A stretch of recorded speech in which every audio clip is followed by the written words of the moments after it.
Uniform civil code की भी अब हसन साहब बात हो रही है, आपको लगता है कि ये भी मुस्लिम्स को टारगेट करने के लिए हो रहा है या ये ज़रूरी मानते हैं? हरगिज़ ज़रूरी नहीं है।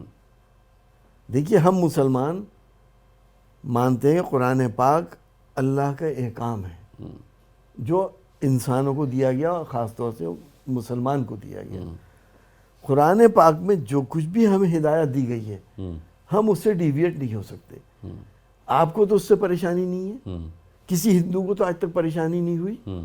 75 साल हो गए आज़ादी के, 1000 साल से साथ रह रहे हैं। हम अपनी बेटी को क्या दे रहे हैं, हम अपने बेटे को क्या दे रहे हैं। हमने 1400 साल पहले हमें ये हुक्म दिया गया था, कुरान पाक के 4थे पारे में आखिरी सूरह निसा में अल्लाह ने डिस्क्रिप्शन दिया है कि तुम्हारे मरने के बाद तुम्हें किसको क्या देना है।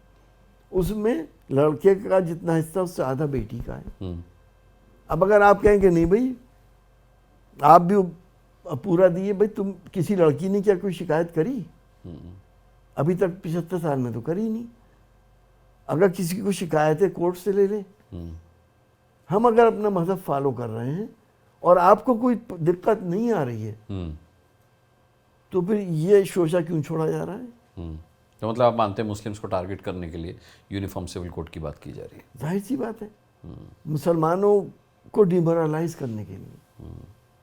कहीं मुसलमान इतना डिमोरलाइज ना हो जाए कि वो सोचे कि इस मुल्क में ना हमारी हिफाजत हो रही और ना हमारी सिक्योरिटी के साथ ना हमारी कोई सुनने वाली, हमारी बात सुनने वाला कोई नहीं है। तो मतलब आप ये मानते हैं कि जिस तरीके से बीजेपी आ रही है, जीत रही है, जिस तरीके से उसकी आगे भी संभावनाएं प्रबल हो रही हैं, उससे मुसलमान वाकई में डरा हुआ है? जिस तरीके से कभी कभी हमें सुनने को मिलता है कि भाई इस देश का मुसलमान डरा हुआ है, आप बीइंग अ मुस्लिम मानते हैं कि मुसलमान डरा हुआ है मोदी के शासनकाल में? देखिए, मुसलमान सिवाय अपने पैदा करने वाले के, अपने अल्लाह के अलावा किसी से नहीं डरता। ये फैक्ट है और ये तारीख भी है। लेकिन हाँ, मुसलमान इस वक्त देश का फिक्रमंद है कि हमारी नस्लों का क्या होगा। अभी आपने एक फैसला देखा मध्य प्रदेश का, सारे लाउड स्पीकर उतारे जा रहे हैं मस्जिदों से। 1200 साल से तो लगे हुए थे, उस वक्त जो तरीके हों और अब जो तरीके हैं। ये भी कहा जा रहा है कि साहब मंदिरों के भी उतार रहे हैं, आप ये भी कहेंगे।